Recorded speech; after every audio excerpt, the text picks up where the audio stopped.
Just a what dear, we nipa won't know how my own. Yet over north. Near the free north one more, who corner our Genesis son. Nasa who no master son, if he has had one bank nine. And think nine dear. Omo ya papa near the woman now. And to Omo one off, no dear. Woman ya papa is all your bonnia near the walk on off. That is what this woman is saying. The punishment in the Nipa Northern region. Forgetting that Nipa no ma appointment no kra wo ti position as a regional minister, Greater Accra regional minister. Say Nipa Kroni free Northern region. This is an insult on even the president of the republic. Nipa wa ye bonichina so I was saying the punishment ade man say would ne ko Northern region. Na Northern region ne de enye nipa na wo. Northern region no enye nipa na wo. O president now will no ma appointment who will free. So this is an insult to even the one who appointed you. I didn't know some transfer. Many pani face a law no straight. Say why you boni we among crofwe di juma ni so mudi. Then you say some municipal executive have been transferred to the northern region as punishment. So those who are living in the northern region, no, womu de nyame a punish you woman as a punishment man when yesa. Edumefo a you post to womu ko northern region, no, a punishment man when yesa. Why would these politicians be behaving this way? And our politicians motesa. Just a net transfer a punishment.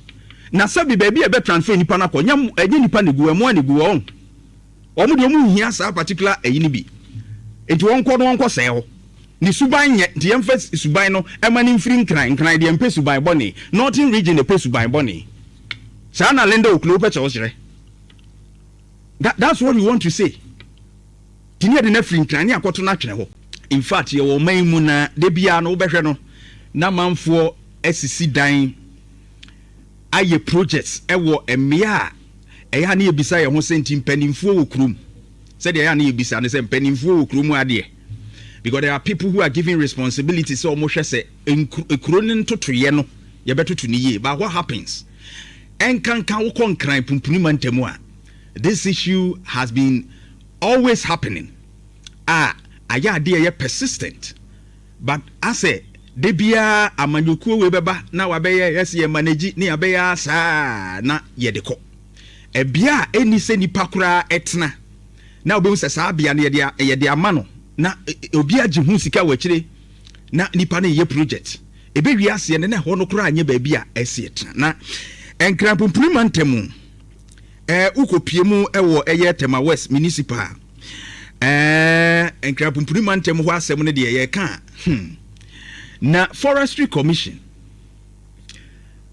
ene eye Tema West municipal eye assembly no na Greater Accra regional security council no mukabom and my demolition is a ye bubu adan agu projects I would do a man for ye bubu agu e was Sakumo no Ramsey site ho na ye tie say manfo bi asidan kura man pempenso a edru no bra Facebook be hade. This is how our projects ni bitie obi aboso awie kura aka painting ene eyi obehhehye no abetrem ye dwiri dan ni nyina agu but a dan we enye 1 month dan se dan ya yesi ni bosumi ya na wotwe mienu is a project which has been there for several months to years. Bi kura ho no mo ache se otumi se nipa tremu kakra. Na behade.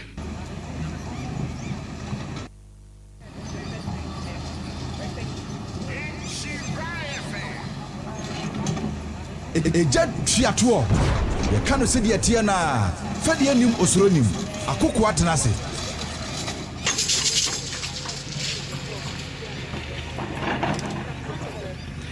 Enti edan ni yebubu ni saa no chese arehu investment sika wo bi dia kɔ ade mu nyagro but ye dwiri ni nyina agudi na asie.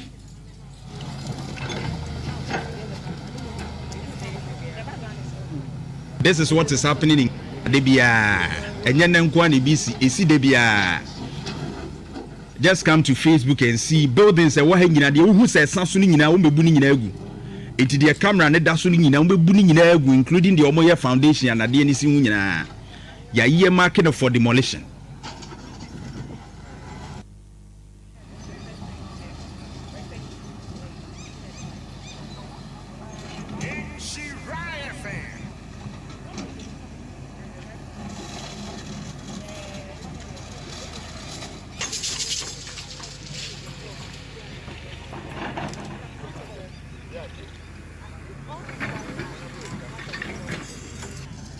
Enti, this is what is going on. Na enye ne BSc recently krebi says here Emma chese wo mu Korea demolition.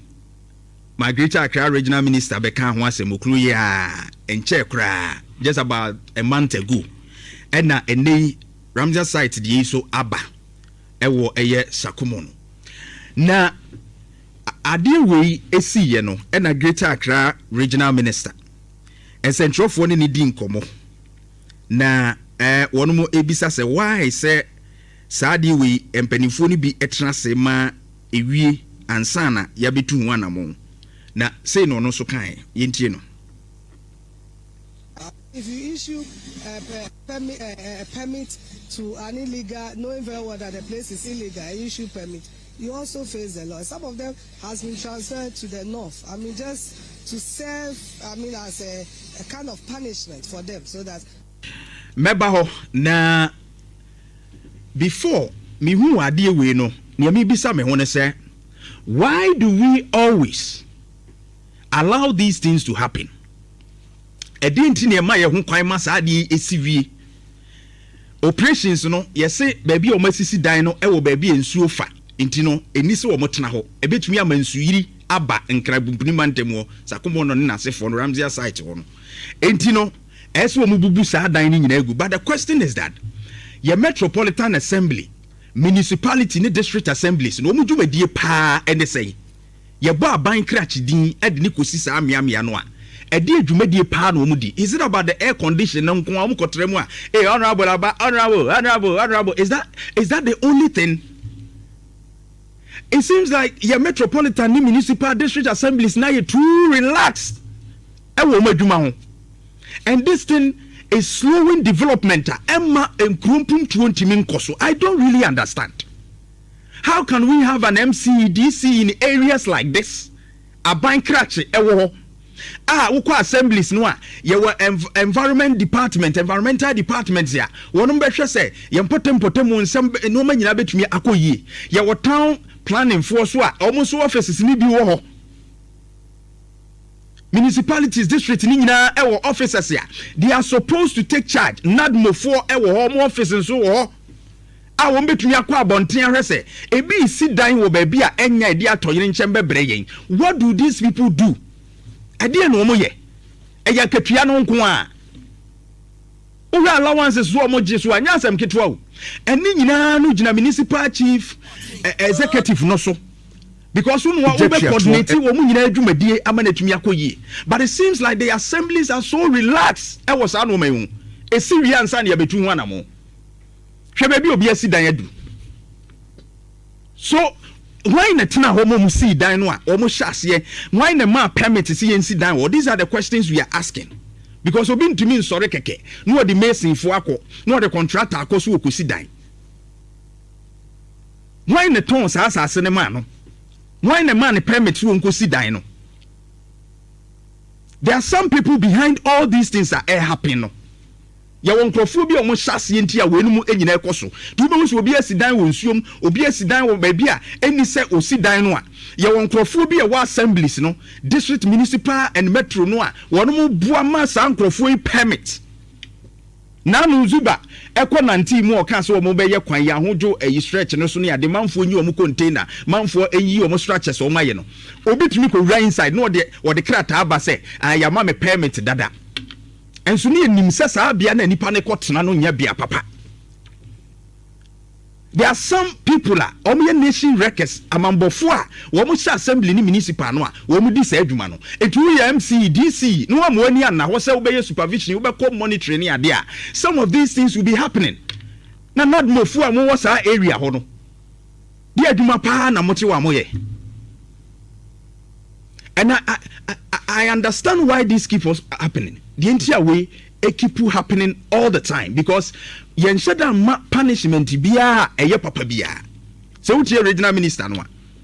There are people who are incompetent, they pretend to be working but they are not working. And there are people who are also complicit of the crime. Ekoswo no. Ni ekoswo nyina no wo hyase bi. aiding and abetting nipa na yam from so we see baby anya de bankrofo ahase a wo na eboa ewo assembly wo bi wo omo na ehase a wo no boa mankrofo ye deal enya permit kura eni so onya. So those people must be fished out. Deliberate involvement. Womo ye silent cooperation with womo ye womo sisi project no ho no. Because you obi akeke ene benya access to these places. E yo omo ntaban so so metime awurawuram. But we don't punish enough. It will be no so we get Accra regional minister. Ocloo. So what the okan no. I ma Melinda Ocloo. Or say we have punished some of them. Now punishment in any day who dey tini bim. You issue permit to an illegal, knowing very well that the place is illegal, issue permit. You also face the law. Some of them has been transferred to the north. I mean, just to serve, I mean, as a kind of punishment for them, so that when they realize that what they did was wrong, and they bring them back to Accra or other places. So, if you the ya no moye nipa na ye bone no a ye behwe sembra no ene ni bedie no se ote assembly ho no a wahwe ma saa no ma bone we akoso no a embra ni bedie no eso we ye na dwuma a wanye no a obi asidan wo nsuo mo nsuo timi yiri na afa nipa na akum nipa no ye betwe saa panyin na wote wa hwe ma na koso na so no ye se ye be transfer no na transfer ye de ne ko no sebe mprediasa de ma mi preso kire nyina ne se ye de ne be ko ba bia ho no de sebe enye nipa na wo ho. And if you are interpreting just a hore de uye nipa a won tena ho ma ho nyo ye de obekọ north ne ye de ufiri north won mo a wo kọ na wa adwene sesa na se wo no ma sesa na afia sa de wa bankran enti nkran de ni wo mo ye papa ne ye de wo tena ho enti wo mo wo north na de wo mo nya papa ze wo ye bone a ne ye de wa kọ north. That is what this woman is saying. The punishment in say the nipa be call northern region. Forgetting that nipa no ma appointment no kra wo ti position as a regional minister, Greater Accra regional minister. Say nipa kroni free northern region. This is an insult on even the president of the republic. Nipa wa ye bonitwe na so a wo say the punishment ade man say wo de ne call northern region. Na northern region ne de enye nipa na wo. Northern region no enye nipa na wo. O president now will no more appointment who free. So this is an insult to even the one who appointed you. I didn't know some transfer. Many pani face a law no straight. Say why you boni we among profwe di juma ni so mudi. Then you say some municipal executive have been transferred to the northern region as punishment. So those who are living in the northern region, no, woman de nyame a punish you man as a punishment man when yes sir. Edumafo a you post to woman do northern region, no, a punishment man when yes sir. Why would these politicians be behaving this way? And our politicians motos are just a net transfer a punishment. Na sabi baby a bet transfer ni pana ko nyam enye nipa ne gu amo ne gu on. Omo de omo hia sa particular eyini bi. Enti won ko sell. Ni suban ye the emphasis suban no emani mfiri nkran de empe suban boni northern region the pe suban boni sana lenda Ocloo pe chosire. That's what we want to say. Tinia de na firi nkran ni akoto na twene ho. Meanwhile enanu ya na the minister for health minta kando pa doctor for chew say wasre wo bomu yi posting enko and he even says a posting na wo do mo ko northern region enye punishment na da ho no 1st December 2025 year. Doctors are opposed to my DB of East, Upper West, near the almost almost and Mintan Kando essay distributing doctors to districts outside Greater Accra is not a punishment, but an attempt to ensure equitable distribution of workforce. It is okay to be here, born in a cinema northern region as a form of punishment here. A better now pursue a business northern region because on also means when you're born in Biana. One who said their communication, moya, now fan same baby diaba. You see how these politicians no mukoso problem was system. Politicians, you see how you cause problems, troubles, your system nimu. Enti ene wo pursue obi akọ northern region no aka kire wo say me nya boni bia wo me fresher na ade me kọ northern region because e ho no ye de kọ dia na say according to Linda Ocloo ni de ye punish you na wo sachira wadwena ya sa de wa bankran below the belt, regional minister, a top position like this, you need to learn a lot about communication style. Said you You are not just a mere communicator. You are not a mere communicator. You are an appointee of a top position, a regional minister. And you will say, see, I know Mampeni John Dramani Mama, yes, or you're reshuffling. Now, you from Greater Accra, say, Northern region, now, regional minister, or also Emra had to say, maybe a Chemudie, a Mampenia who will be here, in another Moya, near the Adeno, now, yes, swapi Accra. How would you feel? Would you see that as a punishment? We need to serve equitably. So, why this? And I'm sorry, Ena. What the press release Biabetu say she apologized for. Also, my attention has been drawn to the widely circulated video in which I made remarks suggesting that postings to the northern part of our beloved country could be considered as a form of punishment. I wish to state that without reservation that the comments captured in the video were a genuine slip in communication. It's an and do not reflect my considered view, nor do they represent the established policies and procedures governing staff postings within the public service. For clarity, I was responding to media questions regarding concerns that some technocrats are alleged to have been engaged in issuance of development permits without due process are sometimes posted to districts within proximity, thereby allowing such practices to persist. In response, I referenced to instances where some individuals had been posted to areas too far from their usual places of residence. Regrettably, my choice of words created the unintended impression that such postings were punitive. I sincerely acknowledge the concerns that this has generated and offer my unreserved apology to all Ghanaians, especially my brothers and sisters in the northern region, for any misunderstanding, offense, or discomfort caused. I wish to assure the public that I hold the highest regard for due process, equity, and professionalism, blah, blah, blah, blah. I deeply value the trust reposed in me and all that. I respectfully urge the public to treat this matter as clarified. Afei no wabe pacho. Say asem wokan ye no. I said, yeah, Nanko Chim question been a buy. I never found one you push one more bonny and yet woman come here, a sabbing into no masabe yet, dear woman ye now, and watch Limuna, or the one akoyam fatunti, said the BB Saba, or Pacho. How could you even go through that tangent? So, and Fatun be and he was say, but you see, with this apology, no. You didn't also establish say transfers no any punishment. Again, say transfer no any punishment. What punishment do you give? Asuchie ben na modema. Say see I also wa pacho because transfer no o can say a punishment but any punishment bi mu a. Dear punishment na ya modema wo mu. You should have stated that in the apology. Emi who say, oh, I was just responding to a question, but this is how we do it. Now you will say, oh, you do it in a different way. Punishment need different from transferring them. Name punishment need say. Now question will be beside it in a answer and say, near who the truth. But we are okay and what me who they are more yet. Say be a depend yes, sir. Ebia, yet tina ketu yasu bear bosume bear miensa. And I say ye mana ketu ya kembe busumi insia de trena so. And any position rank and one cry yet so. You didn't state the forms of punishment and we use for sancro for mudi saboni. You only came to apologize. It is still established, say, you still use the transfer as a form of punishment. Because you never stated in your apology letter any different kind of punishment apart from the transfer. What with your communication, Adiaba? Politicians don't learn. And Mami, you need to do a lot about your communication inside you see your normal. And say a cast you be koni say ya be bre aso mine. Obi di boni ane akata ne so. Ne ya heda yi na free baby a we di boni no. Na ye de na ko baby foforo. Na omo wo sa bia na wo kon de ehwo de nipa nwu.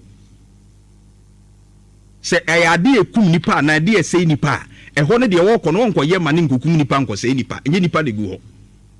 Let's crack the whip where necessary. Ni am punishing Crawford for the wrongdoing. Dan see so sa no me isu na gusu na ekoso. Amwaye aso mine. And that's a fact. Linda Ocloo, is indeed regrettable Said the Wawacho, it's bad. And as a regional minister, that was way below belt. And your papa. Ebusia, maybe. Oh, yeah! Come on! 104.5.